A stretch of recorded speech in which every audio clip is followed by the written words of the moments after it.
Graça e paz, amados irmãos. Mais uma vez estamos aqui para um novo episódio do Método Wesleyano Podcast. Hoje eu venho trazer a vocês uma ministração que eu levei à minha igreja local, Igreja Metodista Wesleyana Central de Itatiaia, no dia 10 de fevereiro, sábado de carnaval pela manhã, sobre o tema Eclésia, Igreja. Essa ministração teve a participação do meu pastor Márcio Greig, do meu amigo e irmão Diácono Rafael Teodoro e da diaconisa Patrícia Salles. Estiveram ali durante essa ministração contribuindo com o debate ativo e gratificante sobre esse tema. Um tema, uma mensagem que o Espírito Santo tocou em mim primeiro e eu pude levar ali à minha igreja local. Foi maravilhoso. Os irmãos vão perceber que eu acho que eu tenho certeza, melhor dizendo, o maior episódio já postado, 1 hora de gravação, e vão perceber, infelizmente, que o áudio está um pouco distante daqueles que contribuíram, porque a captação não foi das melhores. Mas trouxe aqui. Não consegui nem passar em nenhum filtro de edição, porque acabava apagando a voz dos amados que estavam participando dessa ministração. Então, desde já, agradeço a você por estar ouvindo esse episódio e espero que essa mensagem possa alcançar o seu coração como me alcançou, como me tocou. Deus abençoe a todos vocês. Fiquem agora com o episódio sobre Eclésia, a igreja.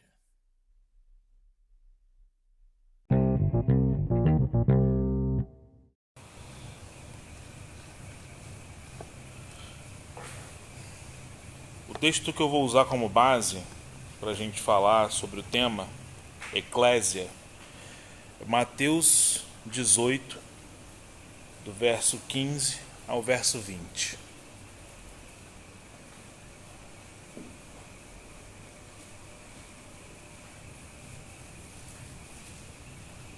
Eclésia. Tema forte. Estou até elaborando, os trabalhos. Só os temas, os nomes estão lá, Só. Quando eu fui puxar a Eclésia, eu pensei logo no vamos lá, Eclésia. Do grego, eclesia. Do latim, eclésia. Aí eu falei, é tropa de elite isso? Misericórdia. O outro achei que era aparente da pneumonia. Esse tema aí que você pegou é bom demais. Esse tema é bom demais. Esse tema é bom demais. É muito abrangente e muito Sim. Todos encontraram? Podemos fazer a leitura do texto? Mateus 18, do 15 ao 20. No meu texto aqui, o título é O Perdão do Pecado de um Irmão. Se, porém, teu irmão pecar contra ti, vai, repreende-o entre ti e ele só. Se te ouvir, ganhaste o teu irmão. Se, porém, ele não te ouvir, leva contigo 1 ou 2, para que, pela boca de 2 ou 3 testemunhas, toda a palavra seja confirmada. Se não as ouvir, dize-o à igreja. Se também não ouvir a igreja, trate-o como gentio ou cobrador de impostos. Em verdade vos digo que tudo o que ligardes na terra será ligado no céu, e tudo o que desligardes na terra será desligado no céu. Também vos digo que, se 2 de vós concordarem na terra a respeito de qualquer coisa que pedirem, essa lhe será dada por meu Pai que está nos céus. Pois onde estiverem 2 ou 3 reunidos em meu nome, ali estou eu no meio deles. Amém? Eclésia, igreja. Quando foi me dado esse tema, eu fui procurar, né? Fui procurar os manuscritos lá, onde estava escrito essa palavra, eclésia. E encontrei nesse texto. Tem outros, mas esse foi o que mais me chamou a atenção para o dia de hoje. Porque é um ensinamento direto de Cristo. Não é nenhum apóstolo, não é nenhum profeta inspirado. É Cristo falando. É o nosso Senhor ensinando como devemos nos comportar com nossos irmãos. Essa é a parte difícil. Eclésia, igreja. E o texto começa: se teu irmão pecar contra ti, vai e repreende-o. Entre ti e ele só. Em alguns textos, somente, sozinho. Se te ouvir, ganhaste a teu irmão. Pecar contra ti. Pecar. Mas e aí? Se eu falar alguma coisa contra, é pecar. Se eu incomodar, é pecar. Se eu agredir fisicamente, é pecar. Se eu matar, é pecar. Quem que vai ter a resiliência para poder, dependendo do que sofreu, chamar o irmão para conversar? Só chamar o irmão e falar com ele: olha, aquilo que você fez me doeu, mas eu quero entender o que aconteceu e eu quero ministrar o perdão sobre a nossa relação. É difícil demais.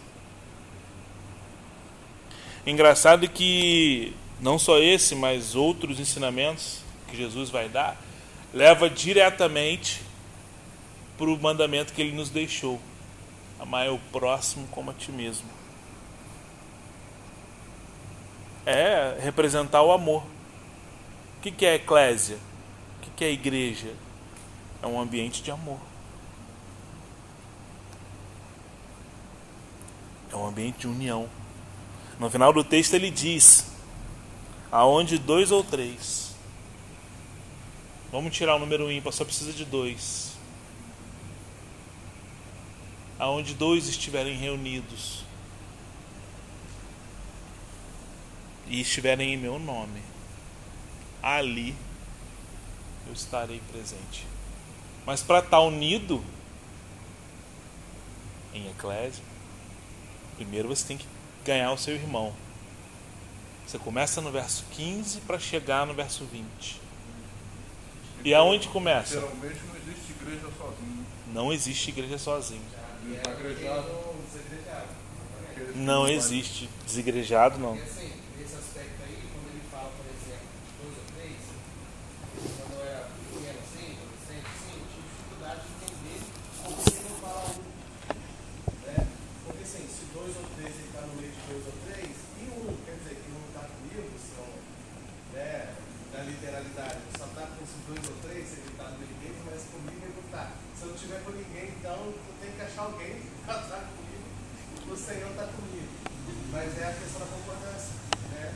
Concordância. É a questão da concordância. Se a gente for observar, é a concordância que faz essa unidade da igreja, né? Sim. Por isso que o reino dividido não prospera. Isso. Tem dificuldade quando tem divisões no reino. A igreja vencedora, que aí a gente volta lá em Atos, quando vai falar da qual a característica deles.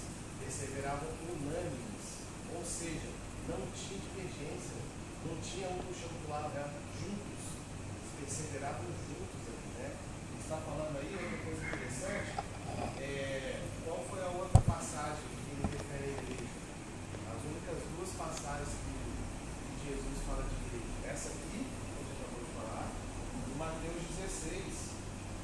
18, né? Ele fala também te digo que tu és Pedro, e sobre essa pedra edificarei a minha igreja. Sim. As únicas duas. Tá, mas nesse texto aqui, Mas- ele está se referindo à igreja como instituição. Isso. Não. E no original, em grego, nesse texto, a palavra é eclésia. Sim, mas assim, as únicas duas, os únicos dois momentos que ele fala. Sim. Uma instituição local e a outra todos aqueles que vivem seguido, né? Sim. A igreja espiritual. O fundamento da igreja espiritual. Sim. Então é interessante essa questão, né? Isso aí, principalmente, que você fala totalmente de uma maneira institucional, porque dentro da instituição tem que ter regra. Tem que ter regra. Aí já determinou Ele determina as regras. Aí colocou regra. Pessoal, se alguém pecar, vai lá, livre. Se o cara persistir em negar, chama mais 2 ou 3 testemunhas. Não sei o que, não dá, não é isso, não é verdade, aquela coisa. Então apresenta ele a toda a igreja. Se ele insistir no erro, Aí está instituindo aí regras, legislação interna na igreja. Posiciona, né? De forma positiva ali. Isso, está havendo normas dentro da igreja para que os membros aprendam a viver em comunhão. Aí já Sim. começou dizendo, não, houver 2 ou 3 no mundo, se alguém tiver pecado, então, ou seja, ele está falando de maneira institucional, sim. como igreja. A pessoa cai nessa besteira de dizer que Jesus nunca levantou a igreja, que Jesus nunca abriu a igreja. Isso aqui é institucional, isso aí. Sim, é um ensinamento direto. Institucional, ele que criou, ele que levantou a igreja. É lógico que a placa pelo homem que colocou, a denominação do homem que colocou. Sim. Mas a igreja como instituição está bem explícita nesse texto. Está bem explícita, não tem outra maneira. Eu até coloquei uma observação importante. Igreja, irmãos, administração, legislação interna, instituição, corpo. Sim. Eu encontrei aí as palavras-chave no texto. Isso mesmo. Não existe esse negócio de dizer, eu não vou para a igreja, que a igreja sou eu, Cristo está em mim. Não existe igreja. Nós somos. Engraçado que é essa questão de ser igreja, né? O corpo. No texto que a gente está agora conversando, em Mateus 18, nesses versículos 15 a 20, ele usa o termo eclésia, que é igreja. Igreja. O termo não quer dizer templo, não quer dizer prédio, quer dizer igreja. E quando ele vai falar sobre o corpo, ele chama de templo do Espírito. Ele não chama de igreja. Ele não fala que o nosso corpo é igreja. Nosso corpo é o templo do Espírito Santo. É onde o Espírito Santo habita. No meio de nós. Nós somos a habitação do Espírito Santo de Deus. Então é diferente. A terminologia muda. Interessante pensar, eu pelo menos levei para esse lado, se o teu irmão, ele está falando de 2 pessoas, e no final ele diz, onde estiverem 2 ou 3 reunidos em meu nome, mais uma vez, 2 pessoas, eu penso da seguinte maneira: eclésia, a gente pode dizer que ela começa dentro de casa. Que quem está reunido no lar? O marido e a sua esposa. E se eles estiverem reunidos em nome de Cristo, ali ele está habitando. O que a gente costuma praticar quando a gente está entre casal? Justamente o início do texto. Se a minha esposa me chateia, o que eu vou fazer? Eu vou chamar ela no canto, vou conversar com ela para que a gente entre em um acordo. Para que a gente ganhe novamente um ao outro. Isso é eclésia. A unidade do casal. A unidade. E os filhos, vendo essa unidade, compartilhando disso, vão ser doutrinados e ensinados no caminho em que deve andar. Que é o quê? O caminho da unidade. O caminho da comunhão. o caminho do amor. É buscar. Qual que é a parte difícil? É justamente o lado que tem que chamar o outro. É o lado que tem que ceder. Isso é amar o próximo. É abrir mão de si mesmo. Para ser igreja, para ser eclésia, é necessário isso. Abrir mão de si mesmo. Para poder chegar até aquela pessoa. E amá-la verdadeiramente. Como você se ama. Vai amá-la com seus erros, com as suas atitudes, com os problemas. E a intenção é o quê? Trazer. E na completude de um junto do outro, os erros serem corrigidos, a ação do Espírito neste meio, mudar as atitudes, mudar o pensamento, para que possamos andar de mãos dadas. A parte difícil é qual? Abrir mão de si mesmo pela eclésia, pela igreja. A igreja não está entre quatro paredes. A igreja está no ambiente de trabalho. Eu trabalho com o Mateus. E o nosso supervisor direto é o pastor. A gente está trabalhando junto. A gente entregou um com o outro, a gente vai sentar. Vamos seguir as instruções de Mateus 18:15. Vamos sentar. Não deu certo, a gente continua embatendo, a gente vai chamar a Cidinha e a Patrícia. Ó, vem cá para a gente resolver aqui. Testemunho. Não deu certo, pastor, a gente tem que chegar no denominador comum. Ele é o nosso supervisor. E ele vai chegar e vai falar, não, o ponto de um é esse, o ponto de um é aquele, mas se juntar os dois, vai dar 2 pontos semelhantes. Vocês estão olhando com uma visão diferente.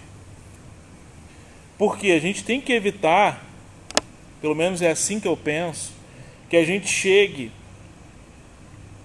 ao que acontece no verso 17. E se não as ouvir, dize a igreja. Se também não ouvir a igreja, trate-o como gentio e cobrador de impostos. O que ele quis dizer com isso? Como é que era tratado o gentio e o cobrador de impostos? Engraçado que Mateus era o cobrador, e ele vai citar esse termo por quê? Porque ele sentiu na pele o que era isso.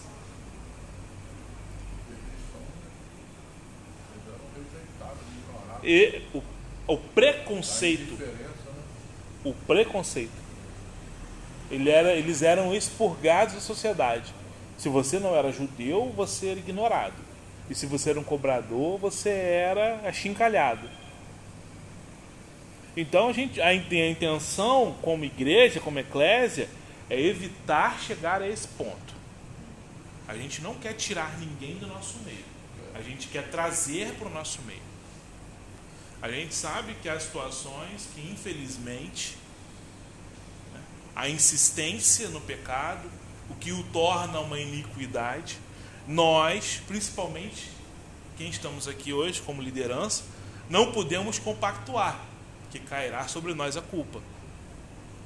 Então, quando a pessoa persiste no erro, insiste em praticar a iniquidade, infelizmente, nós temos que chegar a esse ponto. Colocado para fora. É uma coisa que a gente não vê acontecer hoje, mas não porque o amor é abundante, mas posso usar o termo medo, por medo. Eu sou de uma época que dentro da igreja existia disciplina.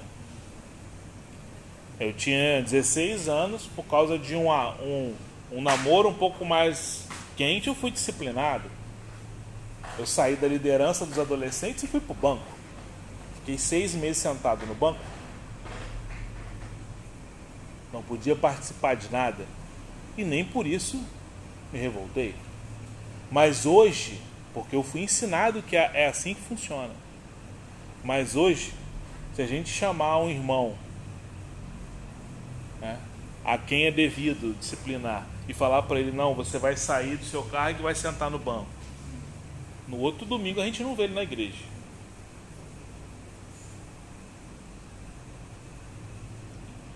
É o que o pastor comentou.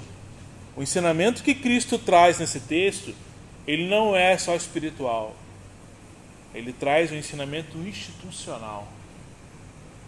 Ele ensina como liderança, no caso aqui ele está ensinando os apóstolos, nesse momento eram seus discípulos, como eles iriam lidar quando iniciasse a igreja primitiva em Atos. Ó, você vai fazer assim, você vai fazer assado. Mas se o cara insistir, não tiver jeito, já está escrito lá: apartai-vos de mim que não vos conheço. Então, ó, desconheça ele e bota ele para fora. É um pouco pesado, né, esse texto que depois de tanto falar, orientar, explicar, ensinar, a pessoa não se arrepender, né? Não se arrepender. Gentil. Não se arrepender. Ó, são três fases. Jesus ensina você e o irmão. Jesus ensina você, o irmão e as testemunhas. Jesus ensina você, o irmão, as testemunhas e a igreja. São 3 fases. E aí se chegar na terceira fase, aquele que cometeu o pecado contra você ou contra qualquer que seja, não tiver se arrependido, aí você expurga ele.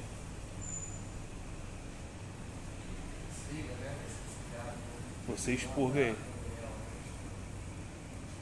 Ele deixa bem claro. É a última raça. É o último raio. Esse é um ponto legal. Sim. Você vê que assim, você tenta a todo momento não prejudicado dessa forma, né? Não. Botar o membro só realmente se não tiver uma salvação para ele. Mas tipo assim, você tenta a todo momento trazê-lo para si, né? Tentar resolver o problema e voltar até a comunhão. Você vai tratá-lo com amor enquanto você conseguir. E aí no apóstolo, o verso 17, que ele diz, trate-o como um gentio, ele diz no verso 18. E essa é a parte pesada para mim. Porque quando Jesus começa com essa frase, é porque é coisa boa aí. Em verdade vos digo. Você imagina papai olhar para você e falar, em verdade. Não tem para onde correr. Que tudo que é ligado na terra será ligado no céu. E tudo que desligares na terra será desligado no céu. A minha versão traz assim, terá sido. A minha versão fala assim, ó, é verdade que tudo que ligares na terra terá sido ligado no céu. Já foi. Automático. Tá ligado? Tá ligado no céu. Está ligado no céu. Desligou na terra, tá desligado no céu. Então você imagina a eclésia, a comunhão, a igreja. Está ligado. Estamos em comunhão. Todo mundo ligado no céu. E aí de repente, entre tantos, peca. É chamado só. É chamado a testemunha. É chamado a igreja. E ele não se arrepende do pecado. E aí Jesus diz o quê? Que é desligado na terra, será desligado no céu. Agora uma pergunta. Aí a gente entra lá naquela situação que eu fiquei discutindo com o Carlos lá no grupo um tempão. Naquele grupo lá que você me botou. Agora uma pergunta, Rafa. A salvação. Você perde ou não perde a salvação? Isso que eu ia falar, isso que eu ia falar. Ele tinha que estar no grupo, ele. Uma pergunta. Os padres representam a igreja. Dentro da igreja católica, os padres, ele representa a igreja. Sim. Ele é o mediador. Ou seja, o padre, quando um membro da igreja, o padre que faz com que o membro entre em comunhão. Sim. Ou seja, a comunhão está ligada a Deus, está ligada a Deus. O padre tem o poder de excomungar o membro. Quando isso pesa muito o membro, quando ouve de um padre, você está excomungado. Ou seja, está desligado da igreja. Isso reflete automaticamente, eu estou desligado do céu. Não temor. Agora, aí entra essa questão. Essa prerrogativa do padre está certo ou está errado? Da igreja, nesse sentido. Se perde a salvação, não perde. Como que isso? A intervenção do homem para dizer que ele não está mais ligado na igreja, ele está descomungado, ele perdeu a salvação, não sobe mais para o céu. Nesse sentido. Eu acho que não o homem. Eu acho que não o homem, porque eu penso assim. Mais uma vez, engraçado como a gente volta muito nisso. A igreja, né? Até é uma analogia que os apóstolos vão usar. A igreja, ela é a noiva de Cristo, né? É o exemplo que a gente ouve muito no Novo Testamento. Nós somos a noiva de Cristo, ele é o noivo, né? Quem governa o casamento? Marido e mulher. Quem governa a casa? Quem governa a casa? O homem. O varão. O homem. Quem governa a casa? O homem. Quem edifica o lar? Ó, bateu, baixou a cabeça, ó. Quem edifica o lar?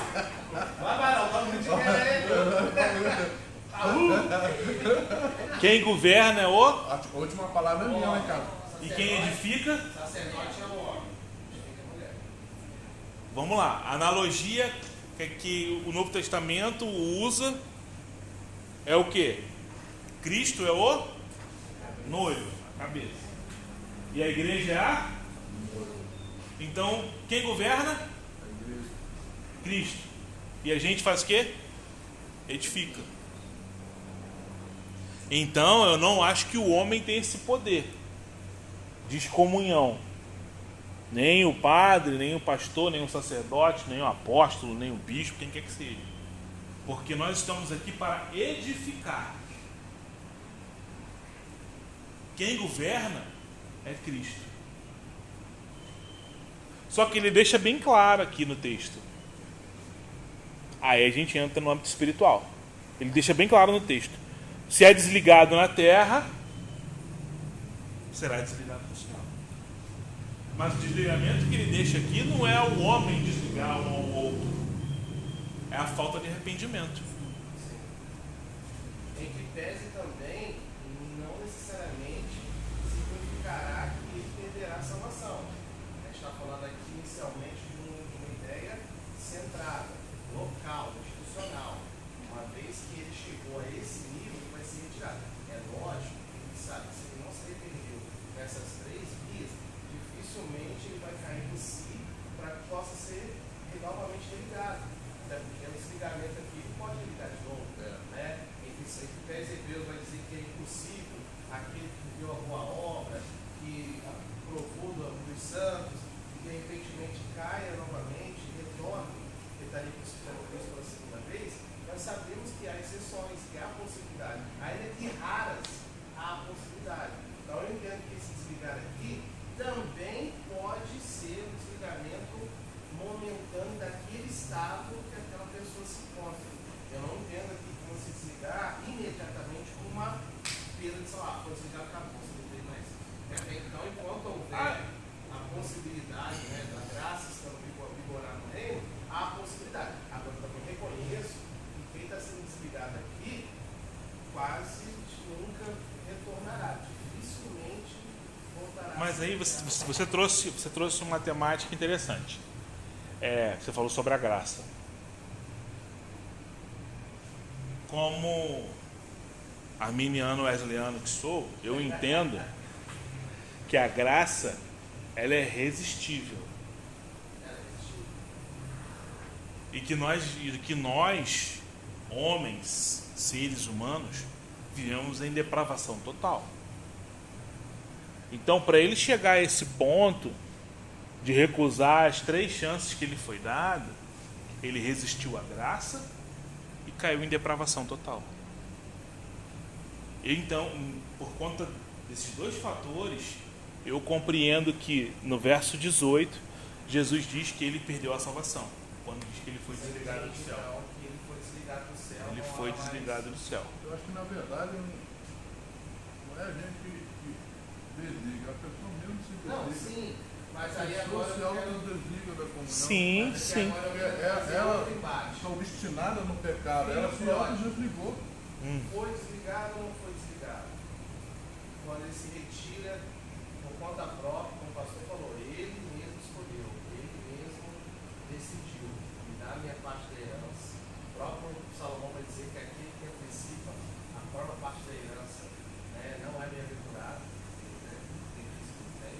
Ele sai da casa do pai dele, da cobertura espiritual da igreja, dando uma referência na noite da igreja, vai para o mundo, se perde lá, e aí? Como que a questão do filho pródigo te encaixa nessa questão? Ele foi desligado ou não foi desligado? Ou ele estava desligado momentaneamente? Posso usar um exemplo aqui? Ó? Pode. Aconteceu na igreja mesmo. Stand-by, voltou, né? Ele voltou. Ó, fica aí que eu vou chegar aí. Eu vou chegar aí, fica aí. Deixa o pastor usar aqui o exemplo. Fala. Eu era ainda adolescente, na igreja de São Alegre. Eu fui assim, praticamente treinado por um presbítero da igreja da Alvorada. Ele foi meu mentor espiritual no início. Ele me aconselhava, me orientava, me levava, me estimulava, me incentivava. Não era aquele presbítero brincalhão, sorridente, dinâmico, era um presbítero sério, tá? Fechadão, sério. Mas ele, com o tempo, ele foi tesoureiro da igreja, lá no Alvorada. Lá no Alvorada, ele foi tesoureiro da igreja. E começou a fazer uma faculdade, se não me engano, foi de teologia.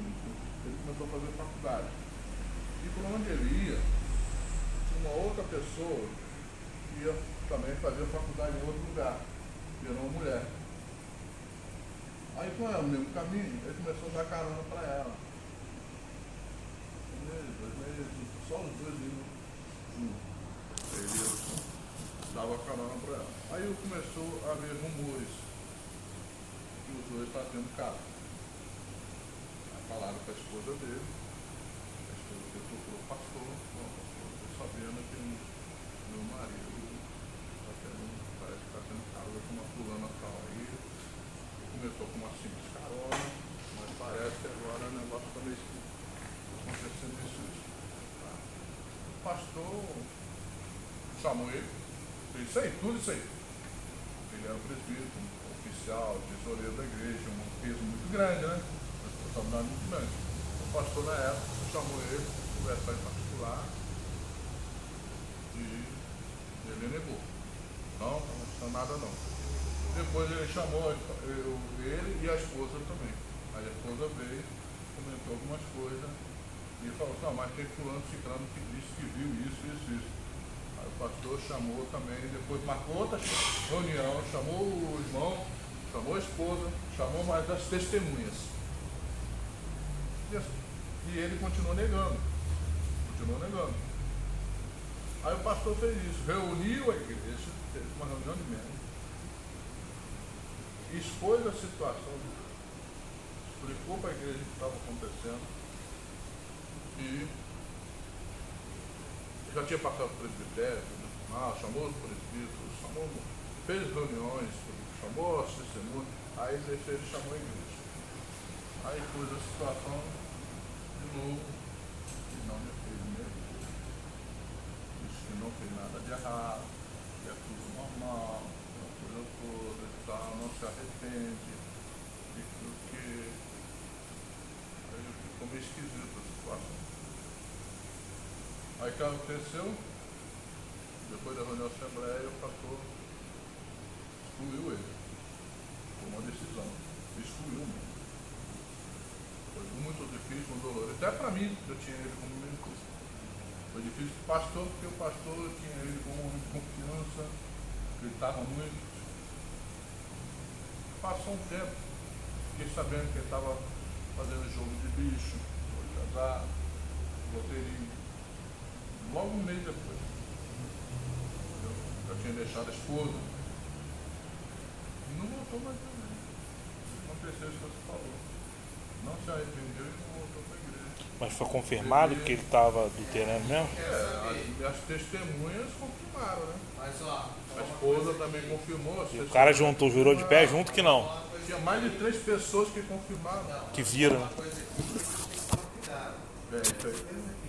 No direito a gente tem um jargão que diz assim: a prova testemunhal, a testemunha é modificada das provas. A prova testemunhal é a prova mais volátil que a gente tem no direito. Por quê? Porque o próprio Jesus, o próprio ensinamento judaico lá, vai falar sobre os termos de falso testemunho. E o pessoal falava muita coisa que não era. Sim. Na época só tinha. Mas, Rafa, então, assim, também a gente tem que tomar cuidado com esse tipo de coisa, porque essas duas testemunhas aqui pode acontecer. Assim, a questão de colocar muito prova cuidado, né? para testemunha apenas. É. Eu sei que as coisas acontecem na clandestinidade, sabe? Ninguém vai estar com a foto, passar um telão. É complicado. Mas tem que ter cautela, porque é complicado. Fizeram a cariação com ele aqui, levaram ele para a igreja, levaram para ele pegar Sim. em outro lugar. Mas e se realmente por algum motivo essa história não fosse verdadeira, se o cara fosse no dia da reunião, achei interessante que no dia da reunião, eu estava na reunião, o pastor ainda deu oportunidade para ele se justificar, pedir perdão, se arrepender, essa coisa toda. Ele ficou lá no banco de trás, né, não falou uma palavra. Não falaram.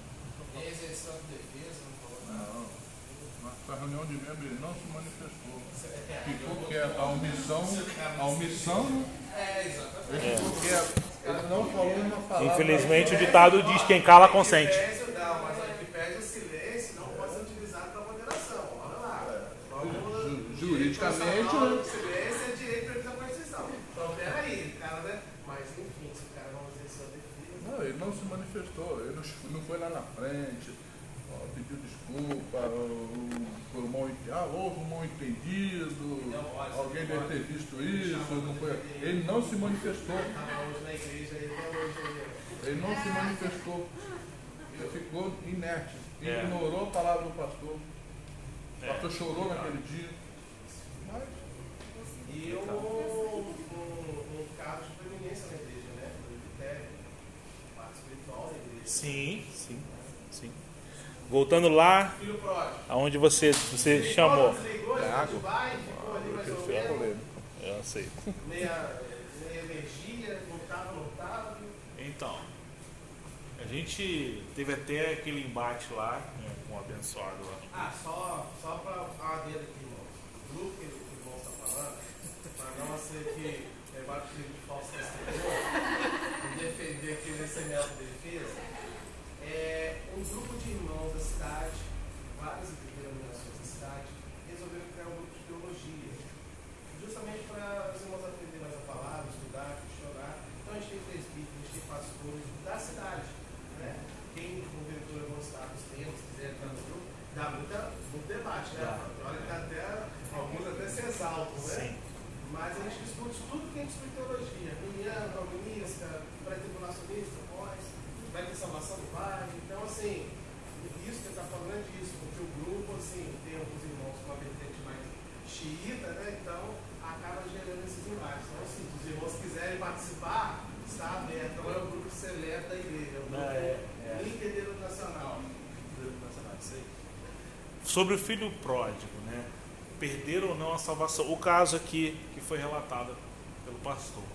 Infelizmente, eu não sei se ele é vivo, ou se já chegou ao fim de sua vida. Se ele não se reencontrou com Cristo até o fim da sua vida, infelizmente ele perdeu essa salvação. O perder a salvação é um detalhe que não foi levantado, né, lá naquela discussão. O perder a salvação ou não perder a salvação, você perde ou não? Salvo para sempre ou não, você pode cair. é limitar demais a ação de Deus. Eu acho que a gente quer comparar Deus com o homem, quer botar o limite que nós, como seres humanos, temos em Deus. E não dá para fazer isso. O filho pródigo, o que ele faz? Pai, me dá minha herança. Pega, naqueles desenhos de Bíblia da Record de manhã, ele sai, vai para vadiagem, vai sei para onde, torra dedo no jogo, torra com bebida, torra.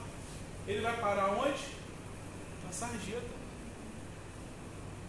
No desenho lá da Record, mostra o cara lá, no meio do chiqueiro, comendo a lavagem dos porcos. E aí ele olha e diz: o que é melhor? Eu estar aqui, vivi, baguncei, ou eu voltar para os braços de meu pai, aonde eu era bem tratado, aonde eu era bem cuidado. Eu tinha lá meus embates, tinha minhas lutas, tinha meus puxão de orelha, a cinta comia de vez em quando, mas eu era cuidado. Então eu penso assim, Rafa, perdeu. Enquanto ele esteve fora, se ele tivesse morrido, ele não era salvo. Desligou ou não Desligou. Desligou. O período que ele ficou ausente, Ele resistiu à graça. porque ele não estava ali em comunhão com o Pai. Não estava em comunhão com o Pai. Desligou. Só que o que ele faz? Ele vê que estar debaixo da graça é melhor do que resisti-la. O que ele faz? Ele volta para a graça. E aí, a gente vai para a parte A do texto, do verso 18. Em verdade vos digo, e tudo que ligardes na terra será ligado no céu. Como é que era o seu? Como é que é? Terá sido ligado no céu. Então ele faz o quê? Ele volta para a graça. E aí o que acontece? Ele é novamente ligado no céu. Até que está falando, olha o que ele fala no Lucas 15, 21. E o filho lhe disse, o que ele fala para o pai? Pai, pequei contra o céu e diante de ti. Pequei contra o céu. Ligação. Eu pequei no céu, pequei na terra, e contra ti. Já não sou digno de ser chamado seu filho. O pai, porém, disse aos seus servos: trazei depressa melhor roupa e vestiu, ponto a minha mantelha e sandálias dos pés. Trazei e também matar um novilho cevado, comamos e regozijemos, porque este meu filho estava morto e reviveu, estava perdido e foi achado. Começar a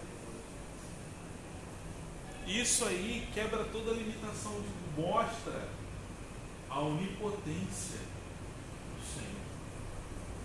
O mal que a gente tem é o que acontece, né, que a gente está conversando do grupo aí, que você explicou para os irmãos.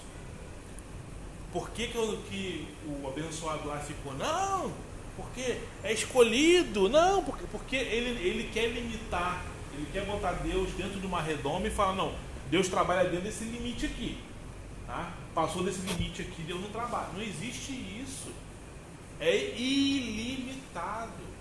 O poder de Deus não tem limite, a ação de Deus não tem limite. O filho pródigo, quando o fato de reconhecer que Deus, o pai dele, a casa do pai era melhor do que onde ele estava, ele vai dizer que ele era predestinado aqui. Automaticamente, se você é filho, você vai voltar. Se você tem filho, você vai voltar. É uma ideia assim, bem irrisória do que a grandiosidade do poder de Deus. Por isso que lá na primeira discussão eu falei: eu não acho que isso chega a algum lugar, porque nunca chega a lugar nenhum. Fica lá o calvinista falando aqui: não, porque é predestinado, não. E eu vou ficar do meu lado aqui falando: não é, cara, eu tenho livre-arbítrio. A graça é irresistível. Pronto. Então a gente não chega a lugar nenhum. Falando de analogia, o próprio Jesus Cristo mesmo, falando de que está ligado, no céu, o Senhor fez uma analogia dizendo ele mesmo: eu sou o videiro verdadeiro. Mas aquele que está ligado em mim e não der fruto será cortado. Será cortado. Isso não. Ou seja, eu entendo assim, ainda que você esteja ligado à igreja através de Jesus Cristo, isso não significa que você também será salvo. Porque você pode ser cortado porque não está dando tudo. Então, aí tem a Não está pergunta produzindo. retórica que o pastor falar. Por favor. É possível estar ligado na videira e não na É. É possível. E ele mesmo deu sua É videira possível. verdadeira. Ué, se você está ligado na igreja, está ligado em Cristo, mas não pratica, eclésia, que é o tema de hoje, não pratica eclésia, João capítulo 15. que é o quê? É você, vamos voltar lá no começo, é você se abster de si mesmo em favor do próximo. Você não vai dar fruto. Se você está ligado, mas você só quer ser o abençoado, só eu recebo, só eu, Quer ser servido, não? só eu, Não, tá só falando. eu. Mas não, e o próximo? E quem está do seu lado no banco? E aquele que adentrou ali, que sentou lá no fundo? Dá um abraço, aperta uma mão, chama para perto, faz uma oração. Às vezes a gente precisa disso. Tem que entender a ação da eclésia, abster de si mesmo em favor do próximo. É difícil para o ser humano? Muito. Eu estou para ver um ser vivo mais egoísta que o ser humano. Não tem. Mas essa é a ação. É essa ação que Jesus ensina aqui no texto. É essa ação que devemos praticar para podermos ser chamados igreja. Porque senão é só um amontoado de gente reunido. Não é igreja. É um grupo de gente reunido. Achou aí, ó? Achei até interessante o que o pastor falou. Olha como é que isso corrobora o que a gente está falando aqui. João 15 diz assim, ó, versículo 1. Eu sou a videira verdadeira, o meu pai é o agricultor. Todo ramo que estando em mim não der fruto, que é o que a gente está falando de falar, né? Ele o corta. E todo que dá fruto limpa, para que produza mais fruto ainda. Então quem está nele tem podado ainda para poder crescer. Vós já estáis limpos pela palavra que vos tenho falado. Permanecei em mim e eu permanecerei em vós. Como não pode o ramo produzir fruto de si mesmo, se não permanecer na videira, assim nem vós o podereis dar, se não permanecer. Aí fala de comunhão. Aí Aí entra já a fala troca. de comunhão. Aí entra a troca de falar do conheceis. Maldito aqui, no apartado de maldito, que eu não vos Conheço. O conhecimento aqui é mútuo. Eu estou nele, ele está em mim. É assim como ele fala, eu e o Pai somos um. Eu estou nele e ele está em mim. Eu não posso estar nele, mas ele não está em mim. É o não produzir fruto, que você acabou de falar. Sim, não produzir fruto. Ele não está É o em mim, texto, eu estou nele, esse texto que você está mas citando. ele não está em mim. Ele fala que ele, por si só, ele não vai produzir fruto, a não ser que esteja ligado à videira. Ou seja, ele só pode dar fruto se estiver ligado à videira. Agora, ele não quer estar ligado à igreja, não quer estar ligado. Como que ele vai dar fruto? Como que ele vai dar fruto? Sim. Está ligado aí? Aqui? Claramente a ideia dos desigrejados. É. Porque assim, não existe, assim, até um pouco radical, mas assim, dificilmente o cristão alcançará a salvação sem a igreja. Eu costumo até dizer o seguinte, que quem vai colocar pedrinha na minha coroa é o meu irmão. Porque é o atrito que eu tenho com ele, é a dificuldade que eu tenho em conviver com ele, é esse aprimoramento da paciência, da piedade, da boa penal que eu tenho com ele, que vai me fazer Coisa aqui, né? alcançar Vamos. a coroa. Não é os de fora que vai vir, é os de dentro. É os de dentro. É justamente esse atrito que a gente tem, às vezes de entendimento, de pensamento, mas que faz a gente perseverar e fazer de crescer. Né? Então, assim, eu costumo dizer que é a igreja que faz a gente desenvolver. É a igreja que pega um crente que acabou de chegar aqui, de repente amanhã está no ministério, está sendo discipulado, sendo crescendo na fé, porque a igreja vai dando esse movimento. Ele deixa bem claro nesse texto, eu estou até procurando aqui, mas essa Bíblia não está tão marcada como a outra. Muitos chegarão a mim, assim diz o texto, e dirão: expulsei demônios em teu nome, preguei em teu nome, operei milagres em teu nome. Acho que é 25. E ele, Jesus diz, né? Olharei, apartai-vos de mim, vós que praticais a iniquidade, porque não vos conheço. E é forte. É o ramo sem fruto. Ele ainda chama de maldito, né? Mateus 25, 41. Ainda amaldiçoa ainda. Mateus 25, 41, deixa eu ver aqui. É 25, 41. Eu vou abrir aqui, ó. Mateus 25, 41. Aqui. Isso. Ainda chama de maldito. Não é minha versão, fala assim. Isso, mataram os malditos para o fogo eterno. Deus não fala assim. Preparar para o diabo dos seus anjos.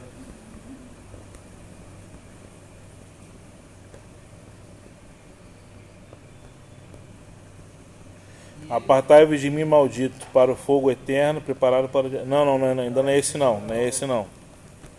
Não é esse não. Não é o 25, 41 não. É o que Jesus diz que aparecerão os falsos, né, profetas e dirão para ele que eu pratiquei a ação em seu nome, e ele vai dizer: não vos conheço.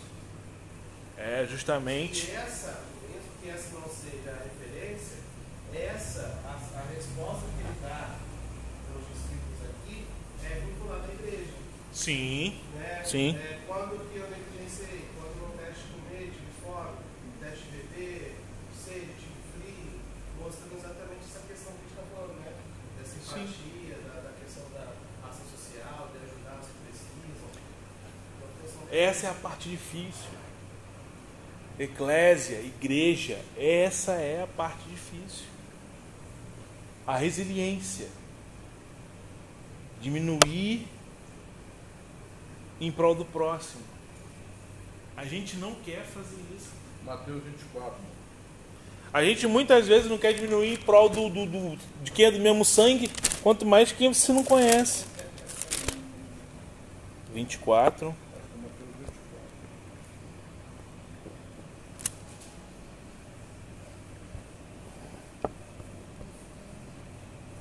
O que eu tenho aqui é Mateus 7, 23. Ele fala assim: então lhes direi, fizemos muitos milagres, então lhes direi, explicitamente, nunca vos conheci, apartai-vos de mim, praticais a iniquidade. 7. 23. Aí a partir do Os falsos profetas, isso aí. Nem todo que me diz Senhor, Senhor entrará no reino dos céus, mas aquele que faz a vontade de meu Pai que está nos céus. Muitos me dirão naquele dia: Senhor, Senhor, não profetizamos nós em teu nome, e em teu nome não expulsamos demônios, e em teu nome não fizemos muitos milagres? Então lhes direi claramente: nunca vos conheci. Afastai-vos de mim, vós que praticais o mal. No texto corrigido é vós que praticais a iniquidade. Ou seja, nunca vos conheci. Nunca, isso aí. É quem estava na videira, mas a videira não estava nele. Ele estava na videira, através da videira a cura acontecia, expulsava, fazia milagres, expulsava demônios. Ele achava que estava na videira. Ele achava que estava na videira. Julgava no nome da videira. É. E aí entra a questão do joio e do trigo. Né? Como a gente não sabe, o joio é similar ao trigo, né? Sim. Ele não pode ser arrancado antes, porque senão você come o risco de matar o próprio trigo. Então, na hora da colheita, tem a separação entre E o joio, você já viu o joio e o trigo? Você já viu? são O ramo. Pô, Você pegar um ramo de joio e de trigo, É é idêntico, né? literalmente igual. É. Igual. Né, cara? Sabe como é que você diferencia o joio do trigo? Você pega, bota na mão e esfrega. O joio vai dar palha e o trigo vai dar semente. Doideira, né? Então o trigo dá fruto. O joio dá palha. Por isso vai ser lançado no fogo. Por isso vai ser lançado no fogo. Para alimentar a fogueira. Pega fogo rápido. Mas acaba rápido. Acaba rápido. Pra gente concluir que tem que voltar para onde eu estava. Então podemos chegar à conclusão que a eclésia, para que possamos ser chamados assim, é necessário estar ligado na videira, produzindo fruto. E para que possamos produzir o fruto, é necessário que nós viemos a nos abster de nós mesmos em favor do próximo. Que quando a gente consegue transmitir o amor de Cristo com essa ação, porque a transmissão, a gente fala direto aqui, né? A transmissão do amor não está em eu vir aqui, pegar aqui o palanquinho, trazer a palavra, o pastor no domingo à noite trazer aquela palavra abençoada que ele tem trago, o Mateus ministrar um louvor dando glória ao Pai. Não. A transmissão do amor de Cristo se dá pelo testemunho que nós estamos dando para o mundo lá fora. Então, assim, o produzir frutos seria a obediência à palavra. Assim, não o tocar, o tanto tocar, mas ser obediente àquilo que a palavra me orienta. Sim. É meditar na palavra, guardá-la no meu coração e viver a palavra. Viver a palavra. Isso seria produzir frutos. Isso aí. Porque através do seu testemunho e de obediência, aqueles que estão à sua volta verão o amor de Cristo e virão te seguir. Mais até porque Se você fosse sair por aí pregando, Tanto é que na briga que a gente teve discussões que nós tivemos lá no grupo, a gente discutiu a questão das obras. Esse eu não estava não. O jovem irmão lá que estava discutindo, a menina, ele falou que nós, o pessoal é salvo pela fé. Graça, pela fé que Deus até promete. Estuda a sua teologia que você vai saber, né? A doutrina da graça. Só que é o seguinte, a próprio Tiago vai ensinar que a fé sem obras é morte. E a obra sem a fé também. É uma conjugação. Porque a fé ela positiva a obra. Eu só pratico a obra, eu só faço isso que ensino, guardo os mandamentos, por quê? Porque com base a fé.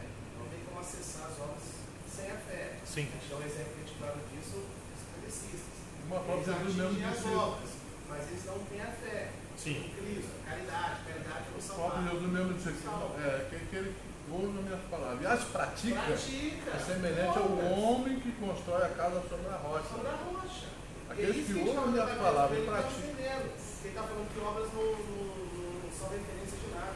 Mas são, a gente está acabando isso. Mas é porque a obra, nesse dia não sei se eu não estava, não prestei atenção. Porque tem hora ali que misericórdia. Tem hora que eles falam. As obras que ele, né, o debatedor, estava relatando são obras visíveis. Nós estamos falando de obras espirituais. Exato, exatamente. A gente está falando Ele está falando da ação. Nós estamos falando da reação. É o que eu falei com a Patrícia agora. Ela vai praticar obediência na palavra. Essa é a ação dela. A reação vai ser o quê? Quem está à sua volta perceber o amor de Cristo nela e, em reação a isso, segui-la para onde ela vai. Em busca do quê? Do amor de Cristo transformado. Aí, claro, isso não é abrir mão de não tem mais que pregar, não tem mais. Não é isso. Cada um tem o seu chamado e o seu propósito. Tem a sua vocação na terra. Tem irmãos que são vocacionados ao louvor, irmãos que são vocacionados à palavra, irmãos que são vocacionados ao ensino, irmãos que são vocacionados à oração, à intercessão. Cada um tem a sua vocação. Cada um tem o seu chamado pelo Senhor, o seu propósito na terra. Mas, como regra para todos, é o quê? chamado universal, né? O chamado universal é a obediência à palavra. Entendemos então que eclésia, para sermos chamados assim, igreja do Senhor na terra, é necessário obedecer à palavra. É interessante que eu estava lendo esses dias Eclesiastes,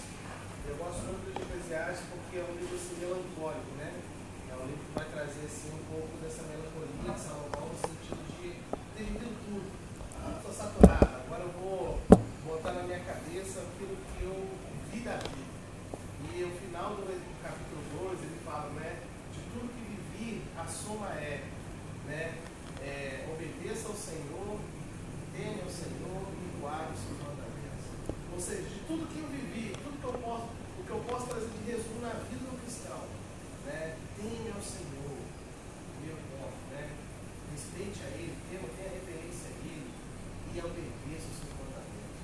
O resto é o resto. Né? Então, assim, interessante, porque isso vai de encontro, porque sempre obedecer. Sim. É aquilo que toda vez a gente está ouvindo aqui, né? Obedeça, não seja como cavalos, como burros, tem que ter freio na boca, chicote no meio para poder ouvir, né? Tem essa visão clara, né? Então, assim, isso é muito interessante que é o que ele está falando aqui, né? Tem que se temer o Senhor e viver seus mandamentos. Amém. E praticando isso, obedecendo a palavra, ele deixa claro, no verso 20, aonde 2 ou 3 reunidos em meu nome, eu estou no meio deles. Então, toda vez que nos reunimos em nome do Senhor, Ele estará no meio de nós. Estaremos ali formando a eclésia de Cristo, a igreja do Senhor na terra.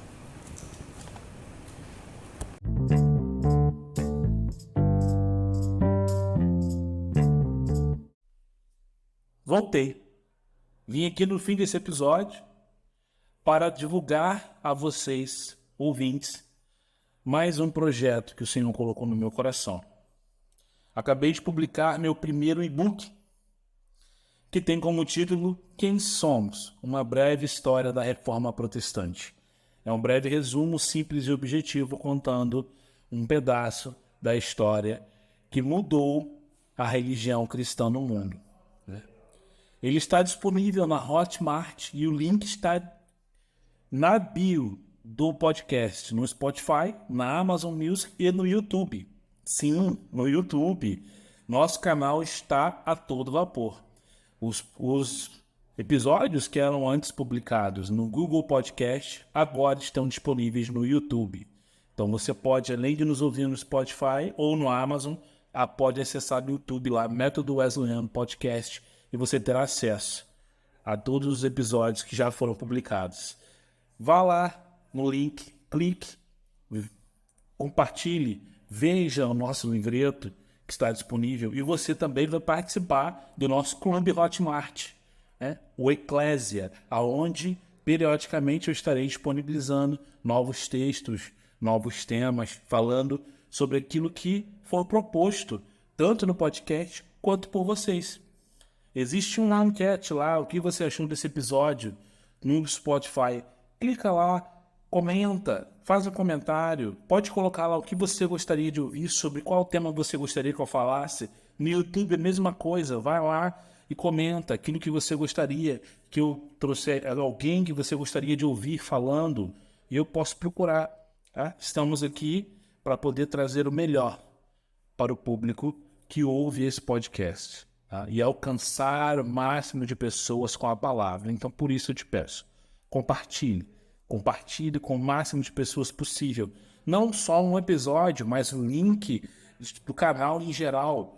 Vai lá no canal do Spotify, compartilhe o link do canal para que a pessoa tenha acesso a todos os episódios. Mas se tem um que te tocou, em especial, compartilhe aquele episódio para que a pessoa possa ouvir e vir participar conosco dessa comunidade. Desde já, agradeço a todos, mais uma vez, ter ouvido um episódio do Método Wesleyano. Deus abençoe a todos. Fiquem na paz do nosso Senhor.